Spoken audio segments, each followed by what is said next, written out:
ท่านกำลังติดตามสถานีวิทยุกระจายเสียงแห่งประเทศไทยจังหวัดลำพูนระบบ FM ความถี่ 95 เมกะเฮิรตซ์จากนี้ไปสถานีร่วมกับสันนิบาตเทศบาลจังหวัดลำพูนเสนอรายการฮัลโหลเทศบาลค่ะ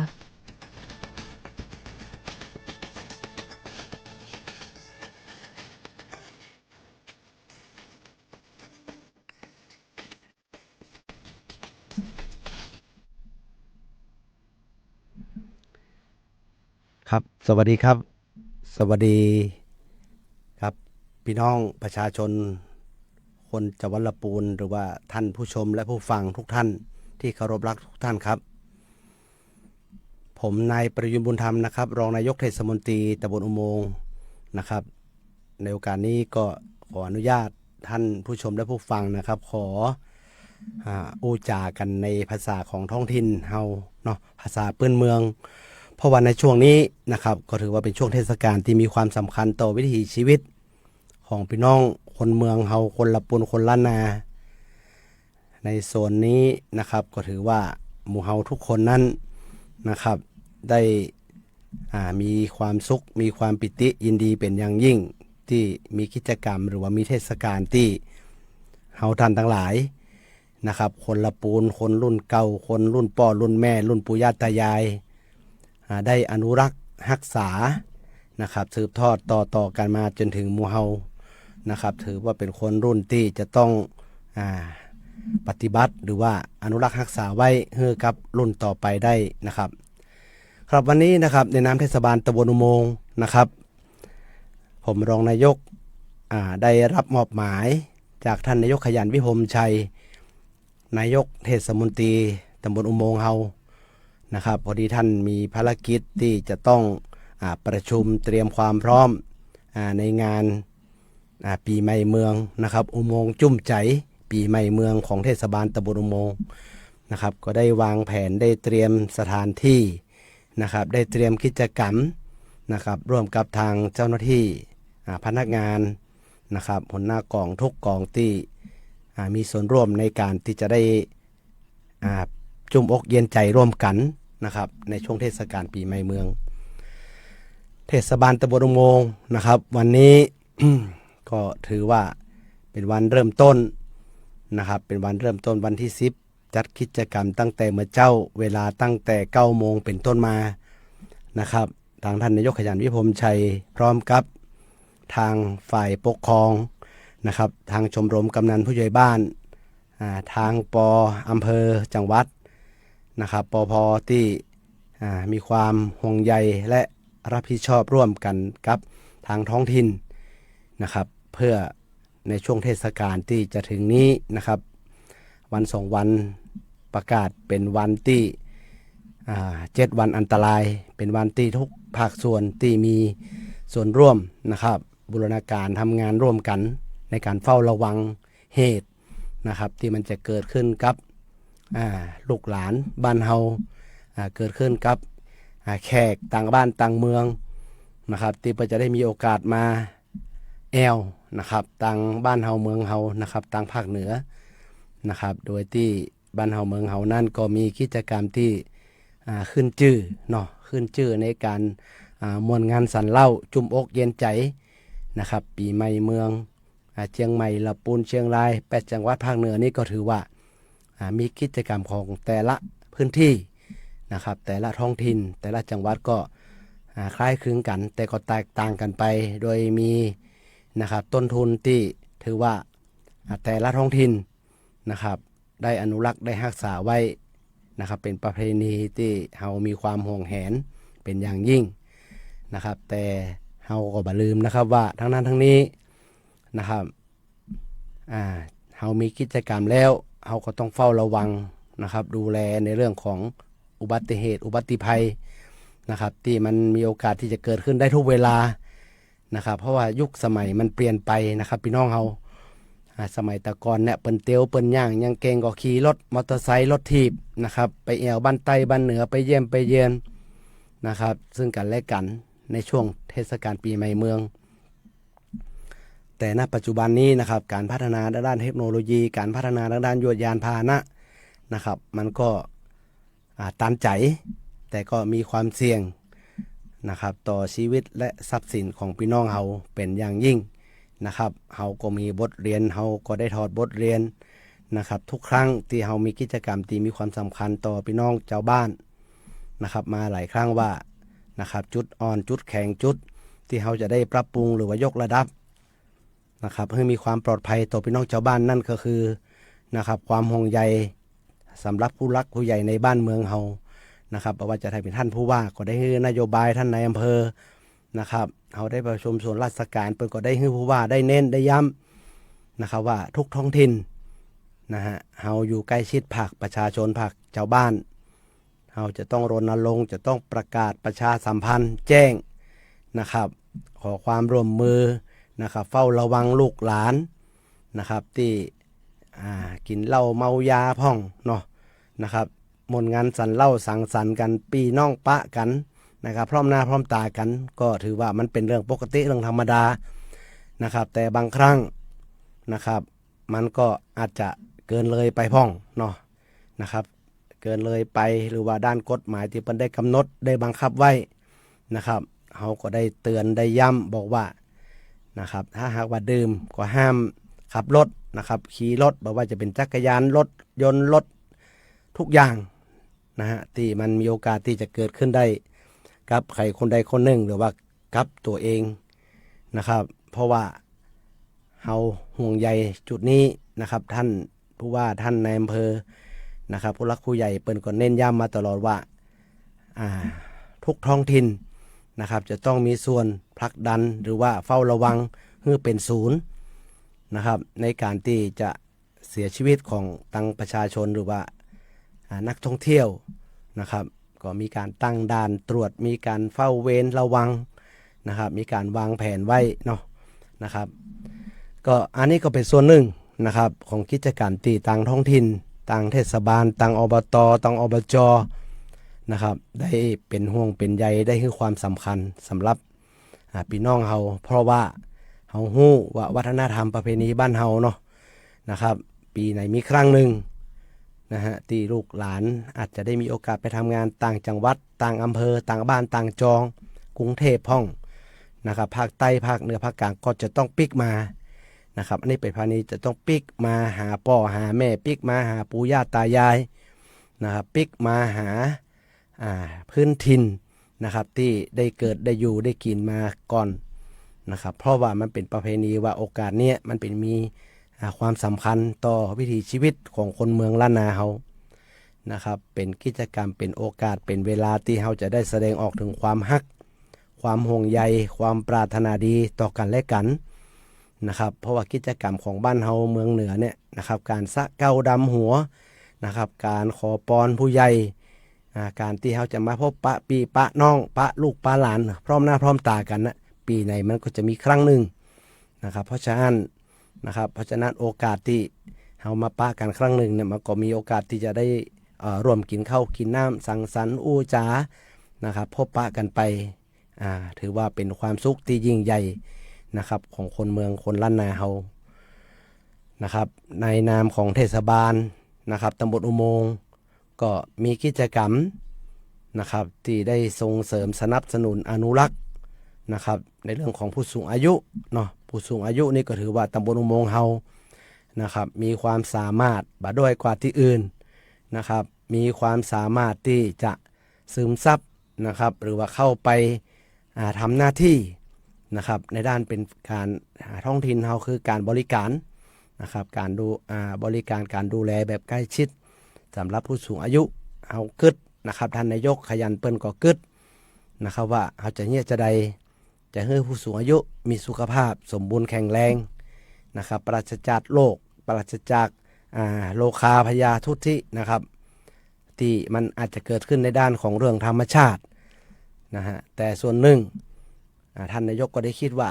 ผู้สูงอายุถ้าอยู่บ้านนะครับลูกหลานไปทำงานเนาะถ้าอยู่บ้านเองเนี่ยก็มีโอกาสที่จะซึมเศร้าเงียบเหงานะครับเมื่อยล้านะครับหรือว่าอ่อนล้าในด้านจิตใจว่าสุดท้ายนะครับต่อสู้มาตั้งแต่หนุ่มตั้งแต่สาวนะครับดิ้นรนไขว่คว้าหาทรัพย์สินสมบัติบ้านจอง หอเฮือนเดือนดาวเอาไว้ให้กับลูกกับหลานแล้วสุดท้ายลูกหลานเติบใหญ่เรียนจบมีวิชามีอาชีพนะครับมีการพัฒนาไปตั้งหน้าก็เกือบ 90% 80%นะครับที่ลูกหลานเขาจะต้องออกจากบ้านจากจองไปรับราชการพ่องไปทำหน้าที่นะครับที่ได้สอบได้การได้งานที่อื่นพ่องเพราะมันเป็นเรื่องปกติเนาะเพราะว่าผู้สูงอายุเขาจะมาอยู่มาจุมกันเหมือนแต่ก่อนมันก็เป็นไปได้ยากนะครับเพราะว่าเศรษฐกิจหนึ่งนะครับปัจจัย4หนึ่งที่ทุกคนต้องไขว่คว้าดิ้นรนนะครับเพื่อจะพัฒนายกระดับชีวิตความเป็นอยู่ของครอบครัวนะครับเพื่อดีขึ้นเพราะฉะนั้นนะครับผู้สูงอายุทางเทศบาลตำบลอุโมงค์ก็มีโรงเรียนนะครับดอกชมพนะครับณปัจจุบันนี้นะครับข้อมูลนะครับของผู้สูงอายุตำบลอุโมงค์โดยเฉพาะตำบลอุโมงค์มีประชากรรวมทั้งหมด 12,000 กว่าคนนะครับแต่มีผู้สูงอายุอยู่ 4,000 กว่านะครับ 4,000 กว่าทุกวันนี้ก็ได้จัดกิจกรรมได้ตั้งงบประมาณได้มีแผนงานนะครับการดูแลการใส่ใจใส่เฮาบาละทิ้งไผไว้ตั้งหลังนะครับดูแลใจใส่ใจผู้ที่อ่อนแอนะครับผู้ที่บอบบางนะครับผู้ที่ต้องการความอบอุ่นไม่ว่าด้านจิตใจด้านความสัมพันธ์หรือว่าด้านหนึ่งที่คือเปิ้นออกมานะครับมีกิจกรรมร่วมกันสำหรับผู้สูงอายุโรงเรียนดอกชมพของตำบลอุโมงค์ก็เป็นแห่งกิจกรรมหนึ่งนะครับที่ทางสภาเทศบาลได้ให้ความสำคัญและท่านนายกนะครับขยันนิพมชัยก็ได้ให้ความสำคัญทุกภาคส่วนนะครับไม่ว่าจะเป็นภาคส่วนของเอกชนนะครับภาคส่วนของภาคประชาชนนะครับก็ได้ให้ความสำคัญในจุดนี้เพราะว่าเราได้ตระหนักอยู่ตลอดนะครับว่าบ้านเมืองเรานะครับมาอยู่ในสภาพปัจจุบันนี้มีความเจริญรุ่งเรืองนะครับมีความก้าวหน้ามีความอยู่ดีกินดีของลูกหลานณวันนี้ก็ล้นแล้วแต่มาจากน้ำพักน้ำแรงของผู้สูงอายุนะครับทุกท่านที่ได้กึดได้อ่านได้สร้างได้วางแนววางทางไว้เพื่อกับหมู่เฮาลูกหลานได้ดำเนินตามนะครับแล้วก็มาต่อยอดเพราะฉะนั้นเฮาจะบาละทิ้งท่านไว้ด้านหลังหรือว่าบ่ให้ความสำคัญเปิ้นนะครับเพราะว่าผู้สูงอายุนี่ก็หลายครอบครัวนะครับที่มีความพร้อมมีลูกมีหลานได้อยู่นะครับได้ดูแลได้เอาใจใส่ได้กราบได้ไหวได้เอาเข้าเนาะน้ำเกณฑ์ก็มีส่วนหนึ่งนะครับที่ลูกหลานเปิ้นพร้อมแล้วก็ลูกหลานเปิ้นได้อยู่ร่วมชายคาเดียวกันนะครับแล้วก็มีแห่งส่วนหนึ่งนักกำแล้วนะพี่น้องเฮานะครับที่จะเหลือปูเหลือย่าเหลือตาเหลือยายไว้นะครับหรือไม่ก็มีหลานพ่วงสักคน2 คนเนาะที่กำลังเรียนพ่องที่กำลังศึกษาเป็นวัยรุ่นพ่องนะครับที่พ่อแม่เปิ้นไปทำการทำงานแล้วก็เอามาฝากไว้ก็ดีส่วนหนึ่งนะครับหรือว่าเอามาฝากเพื่อได้ได้เรียนหนังสือตัวเนาะเพราะว่าพ่อแม่เพิ่นก็มีการมีงานที่จะต้องรับผิดชอบนะครับอันนี้ก็เป็นส่วนหนึ่งเพราะฉะนั้นนะครับเราจะทำจะใดจะจัดกิจกรรมแบบไหนที่ให้มีความสอดคล้องกับวิถีชีวิตหรือว่าสังคมบ้านเฮานะครับเพิ่งได้นักที่สุดแล้วก็ได้เชิญชวนนะครับผู้สูงอายุมาร่วมกิจกรรมคือเป็นนักเรียนดอกชมพนะครับเทศบาลตำบลอุโมงค์มีปัจจุบันนี้ก็ถือว่าเกือบ200 คนนะครับแล้วก็โรงเรียนดอกชมพหรือว่าโรงเรียนผู้สูงอายุของตำบลอุโมงค์นะครับก็ได้รับคัดเลือกนะครับเป็นโรงเรียนผู้สูงอายุดีเด่นระดับจังหวัดนะครับของละปูนเฮาก็เป็นที่น่ายินดีเป็นอย่างยิ่งที่เฮาทำแล้วนะครับใช้งบประมาณใช้ภาษีของพี่น้องชาวบ้านมาดูแลมาใส่ใจใส่นะครับผู้สูงวัยหรือว่าผู้สูงอายุโดยกิจกรรมอันหลากหลายนะครับของโรงเรียนดอกชมพเฮาเรียนปีหนึ่งนะครับก็จะมีประมาณ35 อาทิตย์นะครับต่อปีงบประมาณนะครับเราก็จะเรียนกันทุกอาทิตย์นะครับทุกวันพฤหัสนะครับเราก็จะมาปะกันที่นะครับศูนย์พัฒนาครอบครัวของเทศบาลตำบลอุโมงค์นะครับที่มีศูนย์รวมเป็นศูนย์รวมของผู้สูงอายุหรือกิจกรรมของผู้สูงอายุตำบลอุโมงค์เฮา นะครับอันนี้ก็เป็นแหมเรื่องหนึงที่ทางเทศบาลตำบลอุโมงค์ได้ให้ความสำคัญนะครับได้ให้ความใส่ใจและนะครับสนใจเป็นพิเศษนะครับในส่วนนี้ครับแหมกิจกรรมหนึ่งนะครับในช่วงเทศกาลปีใหม่เมืองนะครับท่านนายกขยันวิพมชัยก็ได้มีนโยบายในช่วงเดือนเมษามีนโยบายคือพี่น้องในตำบลอุโมงค์นะครับในฐานะที่เขาเป็นคนล้านนาคนภาคเหนือรณรงค์แต่งตัวสุดปื้นเมืองนะครับผ้าไทยผ้าฝ้ายเนาะที่เป็นเอกลักษณ์เป็นอัตลักษณ์ของหมู่เฮาคนทางเหนือนะครับคนตังเชียงใหม่ลำปูนลำปางนะครับแต่ละภาคส่วนแต่ละองค์กรนี่ก็จะมีจุดเด่นจุดแข็งและนะครับมีเอกลักษณ์อัตลักษณ์เป็นของตนเองนะครับทางเทศบาลตำบลอุโมงค์ร่วมกับวัฒนธรรมตำบลนะครับก็ได้รณรงค์ให้กับพี่น้องชาวบ้านนะครับในโครงการของเทศบาลตำบลอุโมงค์มีหลายกิจกรรมที่เราได้ร่วมกันนะครับเทศบาลตำบลอุโมงค์ปีนี้นะครับได้ให้ความสำคัญแห่งเรื่องหนึ่งก็คือเรื่องนะครับการจัดกิจกรรมอุโมงค์จุ่มใจปีใหม่เมืองนะครับท่านนายกขยันวิพมชัยได้เล็งเห็นว่าในสังคมปัจจุบันนี้นะครับเรามีจุดศูนย์รวมมีจุดที่จะร่วมกันจัดกิจกรรมนั่นก็คือวัดพ่องกานะครับโรงเรียนพ่องกานะฮะแต่ปีนี้นะครับเทศกาลตำบลอุโมงค์ของเราก็กิจกรรมเทศกาลอุโมงค์จุ่มใจก็จะมีการประกวดเตินเนาะเตินหรือว่าซุ้มไม้ไผ่นะครับในสมัยตะกอนเป็นห้องว่าเตินนะครับเตินนั่นก็จะมีนะครับอุปกรณ์หลากหลายของเก่าของบักเก่ามีล่อมีคกมีเกวียนมีอะไรอย่างหลายๆอย่างนะครับที่คนปืนบ้านล้านนาเฮาคนบักเก่าคนเฒ่าคนแก่ที่เปิ้นมีอยู่อย่างบ้านเปิ้นก็จะเอามาร่วมกันตบแต่งเตินแต่ละหมู่บ้านนะครับชุมชนตำบลอุโมงค์มีทั้งหมด11หมู่บ้านนะครับเฮาก็จะมีเติน11เตินนะครับในถนนสาย106เชียงใหม่ลำพูนนะครับเขาจะมีเตินเป็นจุดแต่ละหมู่บ้านแล้วก็แต่ละหมู่บ้านนั้นก็จะมีกิจกรรมของเปิ้นเนาะมีการห่อข้าวต้มห่อนึ่งนะครับห่อข้าวต้มห่อนึ่งมาพบมาปะมาแลกเปลี่ยนกันนะครับจัดแปลงสวยดอก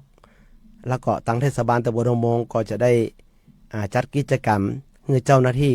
เทศบาลเจ้าหน้าที่พนักงาน100 กว่าชีวิตเนี่ยนะครับมีโอกาสได้พบปะผู้รักผู้ใหญ่คนเฒ่าคนแก่นะครับ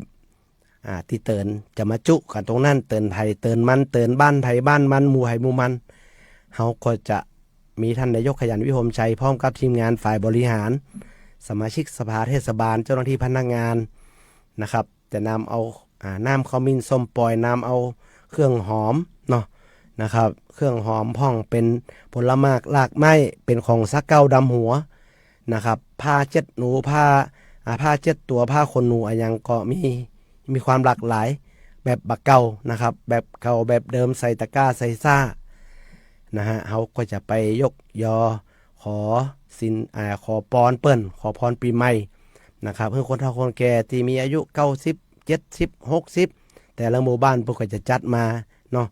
นะครับเขาก็จะไปขอพรเปิ้นแล้วก็ขอเปิ้นมัดมือขอเปิ้นตือขวัญ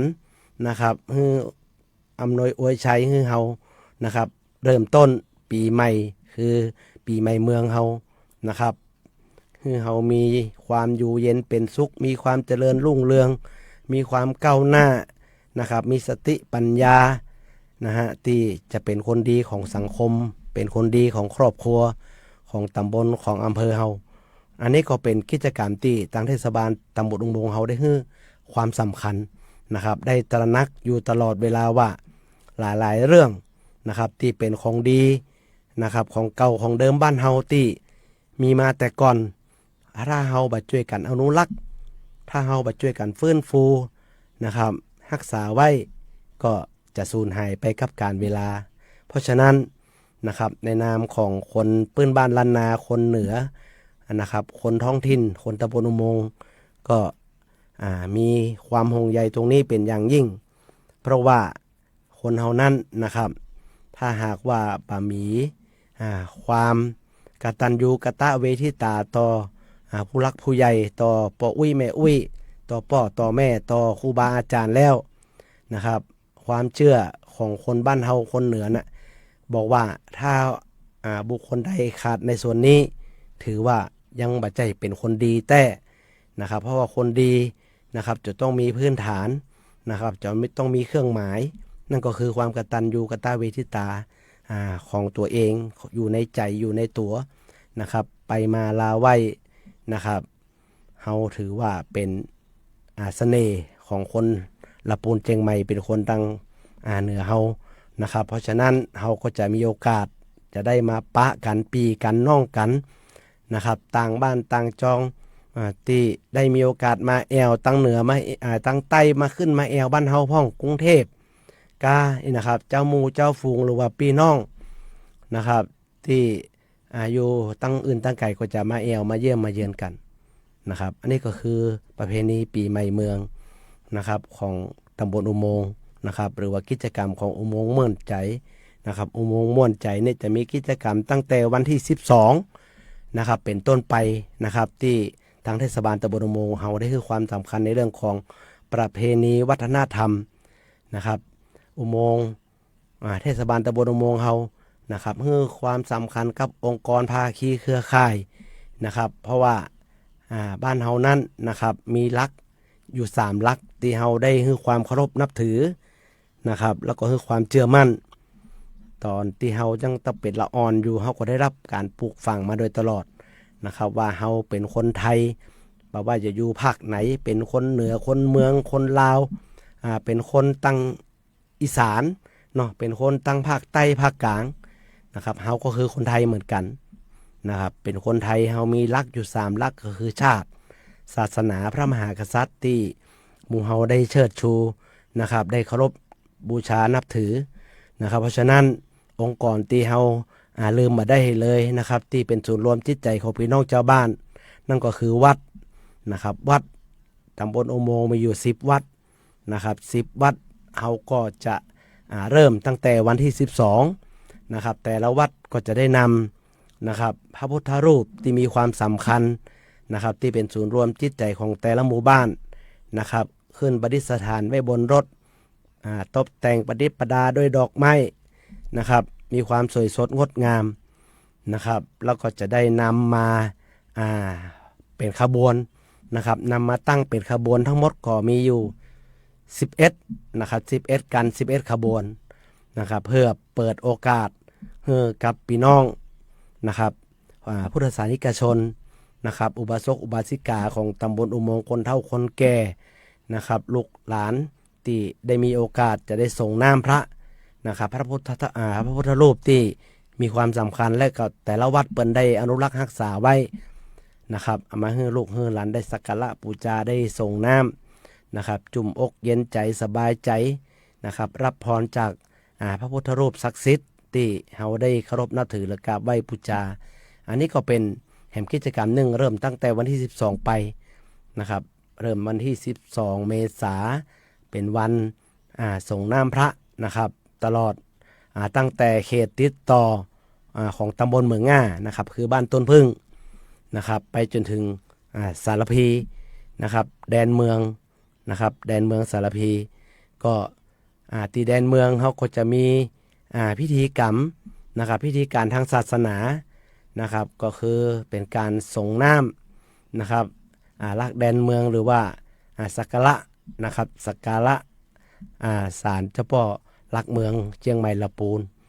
นะครับอันนี้ก็เป็นกิจกรรมในวันที่12นะครับเป็นวันเริ่มก็ขอเชิญชวนพ่อแม่พี่น้องนะครับที่ได้รับชมรับฟังในการที่ได้มีโอกาสนะครับมาออกรายการเชิญชวนพี่น้องเฮานะครับคนเมืองคนล้านนาคนเหนือคนละปูนนะครับเชียงใหม่ละปูนละปางที่ได้รับชมรับฟังอยู่ในขณะนี้นะครับขอให้หมู่เฮาทุกคนนั้นมีความปลื้มปิติยินดีในกิจกรรมที่มีความสำคัญต่อวิถีชีวิตของหมู่เฮาของหมู่เฮาคนล้านนามาตั้งแต่นะครับดั้งเดิมหรือว่าตั้งแต่โบราณกาลนะครับกิจกรรมปีใหม่เมือง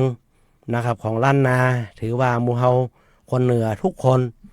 นะครับเปรียบเสมือนกับเป็นเจ้าบ้านเนาะเป็นเจ้าบ้านนะครับเฮามีน้ำใจ นะครับเอกลักษณ์ของหมู่เฮานะครับต้นทุนของหมู่เฮาก็คือรอยยิ้มนะครับมีรอยยิ้มมีน้ำใจนะครับมีการให้อภัยอาโหสิให้ซึ่งกันและกันเฮาจะขอนะครับรดน้ำสะเก้าดำหัวขออาโหสิจากผู้รักผู้ใหญ่นะครับขอพรจากท่านนะครับตอนที่เฮายัง อยู่ร่วมกันนั่นอาจจะได้ล่วงเกินด้วยกายด้วยใจด้วยวาจานะครับก็ขอให้อโหสิให้ซึ่งกันและกันอาจจะโคตรจะเกลียดให้กันมาก่อนนะครับเริ่มต้นปีใหม่นะครับเรื่องใหม่ๆมันก็จะเกิดขึ้นกับหมู่เฮาเรื่องดีๆนะครับเรื่องที่เป็นมังกระเรื่องที่มันเป็นราศีกับตัวกับตนกับครอบครัวนะครับอยู่เย็นเป็นสุขนะครับคิดได้ทำดีมีกำไรนะครับสำหรับชีวิตทุกคนเพราะฉะนั้นนะครับช่วงปีใหม่เมืองนี้ก็ขอให้ทุกท่านนะครับหมู่เฮาคนเหนือเป็นเจ้าบ้านเป็นเจ้าภาพต้อนรับแขกบ้านแขกเมืองนะครับบ่ว่าจะเศรษฐกิจมันจะเป็นจะได้แต่ประเพณีของหมู่เฮานั้นบ่สามารถที่จะมายับยั้งได้นะครับว่าบางคนก็บอกว่าน้ำมันแปลงเปิ้นจะมาบ่มาเปิ้นจะมาแอวกันบ่มาแอวกันยังไดอันนี้เฮาก็ถือว่าแล้วแต่เปิ้นเนาะนะครับบางคนที่เปิ้นมาแล้วเปิ้นประทับใจนะครับปีแล้วเปิ้นมา 2-3 คนปีนี้เปิ้นมาอาจจะมาเป็นหมู่เป็นคณะนะครับบางหมู่บางคณะก็มาทำบุญบางหมู่บางคณะก็มาเยี่ยมญาตินะครับมาแอวมาเล่นน้ำคือเมืองนะครับมาเล่นน้ำในละปูนในเจียงใหม่นะครับได้รับคำชื่นชมยินดีว่ามาแอวละปูนเจียงใหม่ความปลอดภัยนั้นนะครับเกินร้อยเนาะความปลอดภัยนั้นถือว่าเกินร้อยในเรื่องของการทำร้ายการปล้นชิงวิ่งราวนะครับคนบ้านเฮาแล้วเป็นคนที่มีจิตใจอ่อนโยนเรื่องประเภทนี้มันจะบ่เกิดขึ้นนะครับสำหรับคนบ้านเฮาแต่ก็ถือว่าเรื่องที่มันคาดหวังหรือว่าคาดการมาได้มันก็อาจจะเกิดขึ้นโดยที่อาจจะมีกลุ่มวิชาชีพเนาะอาจจะแฝงตัวมาในนามนักท่องเที่ยวก็ดีอาจจะมานั่นนู่นนี่นะครับมาทำลายบรรยากาศก็น่าจะมีกองหมู่เฮาก็ช่วยกันเป็นหูเป็นตาดูแลนะครับทางฝ่ายปกครองชมรมกำนันผู้ใหญ่บ้านนะครับทางท้องถิ่นท้องที่นะครับทางจังหวัดทางอำเภอเปิ้นก็ถือว่าได้ห่วงใยในจุดนี้เป็นพิเศษนะครับในนามเทศบาลตำบลอุโมงค์ก็ผมนายประยุทธ์บุญธรรมนะครับก็ถือโอกาสนะครับได้มาออกรายการนี้นะครับกราบขอบพระคุณผ่านรายการนะครับไปยังผู้รักผู้ใหญ่ที่ได้ให้เกียรตินะครับกับผมนายประยุทธ์บุญธรรมนะครับได้รับคัดเลือกเป็นครอบครัวร่มเย็นนะครับเป็นครอบครัวร่มเย็นที่มีความสุขมีความอบอุ่นมีความหลากหลายในเพิ่นห้องว่าอายุเนาะในครอบครัวเดียวกันนะครับมีปู่มีย่ามีป้าอุ้ยมีแม่อุ้ยนะครับมีหลานนี่นะฮะอยู่เปาะอยู่หอมอยู่ร่วมกันโดยที่มีความสุขมีความร่มเย็นนะครับสำคัญคือครอบครัวผมนะครับกล้าอู้ได้เลยตัวผมหรือว่าสมาชิกในครอบครัวนะครับบากินเหล้าบาแตะต้องสิ่งเสพติดนะครับบาเคยไปยุ่งเกี่ยวกับเรื่องนะครับหลายๆเรื่องที่มันอาจจะผิดแผกจากตัวบทกฎหมายจากจารีตประเพณีนะครับก็ถือว่าได้รับเกียรติจากทางคณะกรรมการจังหวัดลำพูนนะครับได้คัดเลือกและก็ได้ให้โอกาสหรือว่าได้เลือกเอาครอบครัวบุญธรรมนะครับครอบครัวผมนายประยุทธ์บุญธรรมเป็นตัวแทนระดับจังหวัดไปรับนะครับโล่ที่กรุงเทพจากท่านรัฐมนตรีนะครับพม.หรือว่าทางท่านเลขานะครับแล้วก็ท่านนายกอนุทินท่านก็ได้เป็นประธานมาเปิดงานมากล่าวเปิดก็ด้วยความดีใจนะครับแล้วก็ภูมิใจเป็นอย่างยิ่งนะครับที่ได้มีโอกาสเป็นตัวแทนของคนลำพูนไปรับโล่รางวัลแล้วก็เป็นครอบครัวร่มเย็นในรางวัลครอบครัวร่มเย็นนะครับก็ขอบคุณกราบขอบพระคุณผู้หลักผู้ใหญ่กราบขอบพระคุณทางคณะกรรมการและก็ทางท่านนายกขยันวิพมชัยที่ได้สนับสนุนได้ให้โอกาส นะครับตัวผมมาโดยตลอดเนาะนะครับในโอกาสนี้ก็ถือว่าได้ทำความดีทุกคนนะครับพี่น้องถามว่าผมได้จะได้คือหนึ่งอาชีพผมเกษตรกรเนาะนะครับทำสวนนะครับทำการเกษตรเลี้ยงลูกเลี้ยงเมียเลี้ยงครอบครัวดูแลมาแล้วก็ระยะหลังๆนี่ก็มาทำการเมืองท้องถิ่นนะครับมาเป็นสท2-3 สมัยแล้วก็มาเป็นประธานสภาแล้วก็เที่ยวนี้นะครับได้มาเป็นรองท่านนายกขยันวิพมชัยนะครับได้มาทำงานในส่วนที่ชอบนะครับได้มาทำงานในส่วนที่ฮักแล้วก็มีใจจิตนะครับเป็นห้องว่าจิตอาสานะครับในการทำงานอยู่กับเจ้าบ้านอยู่กับพี่น้องประชาชนเฮาทำแล้วเฮาหันพี่น้องมีรอยยิ้มเฮาหันพี่น้องได้รับการแก้ไขปัญหานะครับในเรื่องของโครงสร้างพื้นฐานก็ดีในเรื่องของอาชีพความเป็นอยู่เฮาเป็นส่วนหนึ่งที่ได้ทำตรงนั้นเฮาก็มีความสุขแล้วก็สบายใจนะครับอันนี้ก็คือเป็นความรู้สึกนะครับลึกๆของผมที่ได้มีโอกาสรับรางวัลครอบครัวร่มเย็นนะครับแต่กราบเรียนพ่อแม่พี่น้องด้วยความเคารพนะครับว่าทุกคนนะครับก็สามารถทำได้นะครับผมดูแล้วบรรทัดฐานชีวิตของหมู่เฮาคนเหนือนะครับที่หมู่เฮามีศาสนาพุทธนะครับเป็นศาสนาประจำใจประจำตัวประจำชาติเนาะนะครับศาสนาพุทธนะครับเปิ้นมีศีล5ศีล8เนาะแต่ผมนะครับถือว่าศีล5เนี่ยเป็นบรรทัดฐานมีความสำคัญต่อทุกคนนะครับในการดำเนินชีวิตถ้าเฮาถือศีล5ได้เนี่ยครับพี่น้องลองไปศึกษาดีๆเนาะถ้ามีโอกาสก็ไปเสวนาธรรมกับท่านพระคุณเจ้านะครับว่าศีลแต่ละข้อมันควบคุมนะครับถ้าเป็นรัฐธรรมนูญนี่เกือบจะเต็มฉบับละเนาะนะครับเอาบ่กินเหล้าเมายาเอาบ่ไปคดไปโกงบ่ไปรังเกียจนะครับบ่ไปฆ่าสัตว์ตัดชีวิตบ่ไปเบียดเบียนบ่ไปยินดียินได้ครับใครคนใดคนหนึ่งแล้วเฮาอยู่ของตัวเฮาอยู่แบบพอเพียงอยู่แบบดำรัสของบาทสมเด็จพระเจ้าอยู่หัวนะครับที่เปิ้นได้มอบหมายให้กับพี่น้องคนไทยเฮาทั่วประเทศนะครับว่าคนเฮาจะมีความสุขเฮาจะต้องมีความพอเพียงก่อนนะครับถ้าเฮาบ่พอนะครับมันก็ถึงพุ่นนะครับหมดอายุไขเมื่อใดมันก็ถึงบ่สุขเพราะว่ามันจะเซาะอย่างเดียวจะหาอย่างเดียวบ่มีโอกาสคือตัวเองได้รับรู้เลยว่าความสุขตัวเองอยู่ตรงไหนอยู่ขนาดไหนอยู่หมอกใดนะครับความสุขแท้ๆที่เฮาต้องการนั่นคืออย่าง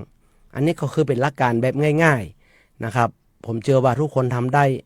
และทุกคนมีคุณธรรมจริยธรรมนะครับเป็นพื้นฐานของชีวิตอยู่แล้วนะครับเพราะว่าเฮาจะทำได้มันต้องมีจิตสำนึกที่ดีและคิดบวกตลอดเวลานะครับและชีวิตเฮาก็จะมีความสุขนะครับเพราะฉะนั้นก็ขอฝากให้กับพ่อแม่พี่น้องทุกคนและให้กำลังใจทุกคนว่าเฮาสามารถทำได้และก็จะทำได้ดีกว่าผมอีกนะครับถ้าเฮาบ้านนอกรู้นอกทางบ้านนอกจารีตประเพณีเฮามีคุณธรรมจริยธรรมอย่างเข้มแข็งนะครับบ่ใช่ว่าได้แล้วก็ทำมาได้นี่มันก็ มันก็ไม่สามารถที่จะอยู่ได้อย่างมีความสุขนะครับอันนี้ก็มาพบมาปะมากันนะครับในส่วนของกิจกรรมของเทศบาลตำบลอุโมงค์นะครับในส่วนของพี่น้องประชาชนที่ได้รับชมรับฟังนะครับว่าในส่วนที่ผมได้มีโอกาสได้มามาจาได้มาพบปะนะครับได้มาแลกเปลี่ยนเนาะได้มาแลกเปลี่ยนนะครับได้มาถึงความห่วงใยความปรารถนาดีนะครับได้มาถึงคุณธรรมจริยธรรมแล้วก็วัฒนธรรมประเพณีวัฒนธรรมของบ้านเฮานะครับเฮาเป็นคนเหนือเฮาเป็นคนล้านนามีความภาคภูมิใจตั้งแต่เฮาฮู้ว่าเฮามีความสำคัญในส่วนของประเพณีและวัฒนธรรมเฮาจะช่วยกันอนุรักษ์รักษานะครับการเล่นน้ำการสาดน้ำการหดน้ำนะครับก็ขอให้มีสติ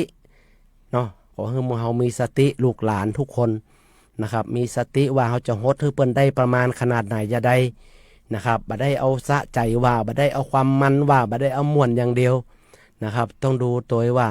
ถ้าเป็นเปิ้นเป็นเฮาเอาใจเปิ้นมาใส่ใจตัวเนาะ บางทีก็เอาน้ำฟาดเปิ้นเนี่ยบางทีก็หาแล้วหดแล้วสะใจนะครับบ่ฮู้ว่าคนที่เปิ้นได้รับเปิ้นจะเปิงใจหรือไม่อันนี้ก็ขอเตือนสติหรือว่าขอฝากคือกับพี่น้องคือกับลูกกับหลานเฮาตัวเน้อจะไปมัวเมาแต่ความมันความสะใจความม่วนแต่เฮาต้องดูว่าในส่วนใดที่เฮาจะเอาหมกพอดีเอาหมกงามเกินก็จะไปให้มันเกินล้ำไปอีนะครับน้อยก็จะไปให้น้อยล้ำไปนะครับก็มีโอกาสนะครับได้อู้จ๋าพบปะกับพ่อแม่พี่น้องใจเวลามาก็ถือว่าพอสมควรนะครับในส่วนหนึ่งส่วนใดที่ผมได้อู้ได้จาหรือว่าได้เล่าไปเนาะนะครับได้พบปะกับพ่อแม่พี่น้องถ้ามันบาดทุกข์บาดต้องหรือว่าบาดเปิ้งอกเปิ้งใจอย่าใดแล้วก็ผมขอกราบสุมาอภัยครับพ่อแม่พี่น้องเฮาด้วยความจริงใจนะครับด้วยความเคารพเป็นอย่างยิ่งในนามเทศบาลตำบลอุโมงค์ท่านนายกขยันนิพมชัยและประชาชนคนตำบลอุโมงค์ก็ขอยินดีต้อนรับนะครับทุกคนทุกท่านได้จะไปเยี่ยมไปเยียนหรือจะไปเอี่ยวหากันนะครับไปแลกเปลี่ยนไปสอบถามนะครับว่าในส่วนใดที่เราจะเอามาเพิ่มเอามาเติมเอามาเสริมแล้วก็ให้พี่น้องประชาชนได้รับการดูแลอย่างทั่วถึงนะครับหรือไปแอวไปเยี่ยมไปเยียนกันในส่วนใดที่อุโมงค์นะครับในด้านการบริหารการจัดการการดูแลพี่น้องชาวบ้านมันขาดตกบกพร่องไปในส่วนไหนจะแนะนำจะบอกกล่าวหรือว่าจะให้คำแนะนำก็น้อมยินดีนะครับเป็นอย่างยิ่งนะครับเพราะฉะนั้นวันนี้ก็ใจเวลาพบปะกับพ่อแม่พี่น้องไว้ตรงนี้แค่นี้ก่อนนะครับขอบคุณครับสวัสดีครับ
ลงเล่นน้ำเย็นดับพรค่ำลงแล้วเขาก็หลับนอนตื่นก็ย้อนอยากงานต่อไป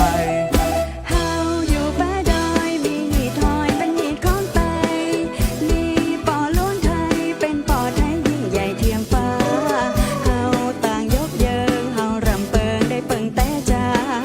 บุญเปิ่นล้นฟ้าอยากจะหาไผมาเหมือนได้หมู่เจ้าเขาเฮาจึงไหว้วอนเทศปันปอนคือเปิ้นสุขใจ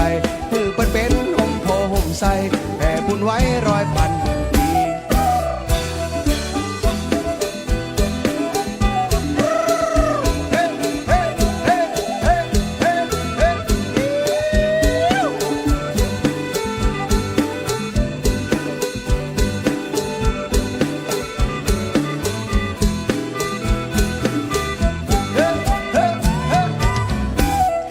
เฮาอยู่ป่าดอยมีหมอกลอยเป็นม่านฟ้ายายเฮาบ่ฮ้อนหายเฮาบ่ย้ายคลายเคลื่อนไปไหนเฮาสุขสำราญเฮาเบิกบานได้ถิ่นฐานไทยมีเจ้าคุ้มภัยมีป่าไม้ดงดอยผามอน ห้วยลินไหลเลี้ยงใจลมเย็นได้ลงเล่นน้ำเย็นดับพรค่ำลงแล้วเขาก็หลับนอนตื่นก็ย้อนอยากงานต่อไปเฮาอยู่ป่าดอยมีหีดถอยเป็นหีดของไตมีป่อล้วนไทยเป็นป่อไทยยิ่งใหญ่เทียมฟ้าเฮาต่างยกเยิงเฮารำเปิงได้เปิงแต่จ้าบุญเปิ่นล้นฟ้าอยากจะหาไผมาเหมือนได้หมู่เจ้าเขาเฮาจึงไหว้วอนเทศปันปอนและคือเปิ้นสุขใจคือเปิ้นเป็นห่มโพห่มใสแผ่บุญไว้ร้อยพันหมื่นปี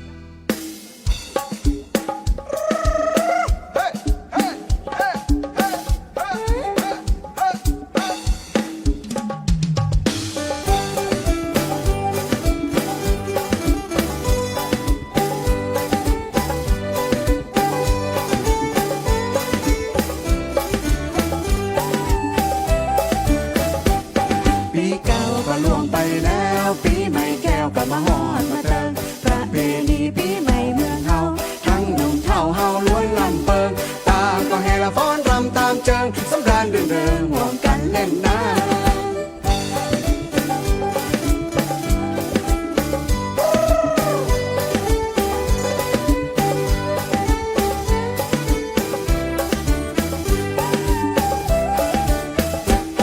ปีแล้วมีตกมีเศร้าพอสิ้นปีเก่าเฮาขอลืมมันปีใหม่เมืองเฮาสำคัญก็ดีม่วนงานสุขสันต์กันไป ทำบุญปล่อยนกปล่อยปลาไปสู่วัดบาปักที่ฟังเทศธรรมดื่มดำผลบุญอุ่นใจผู้วันบุญละสงทานทำดีประเพณีละคนทรายทั่วไปและแอวหมดใจและได้ผลบุญนำปีเก่าก็ล่วงไปแล้วปีใหม่แก้วก็มาฮอดมาเติมประเพณีปีใหม่เมืองเฮาทั้งหนุ่มเฒ่าเฮาล้วนลำเปิงตาก็แห่ละฟ้อนรำตามเจิงสำราญรื่นเริงร่วมกันเล่นน้ำ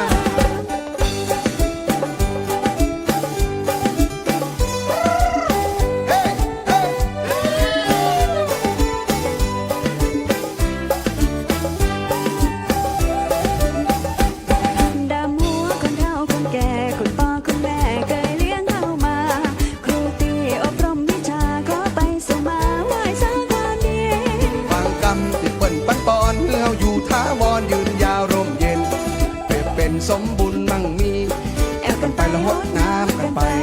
แห่กันไปละคนทรายม่วนดี หมู่เฮานี้ตลอดปีเฮาจำปีเก่าก็ล่วงไปแล้วปีใหม่แก้วก็มาฮอดมาเติมประเพณีปีใหม่เมืองเฮาทั้งหนุ่มเฒ่าเฮาล้วนลำเปิงต่างก็แห่ฟ้อนรำตามเจิงสำราญรื่นเริง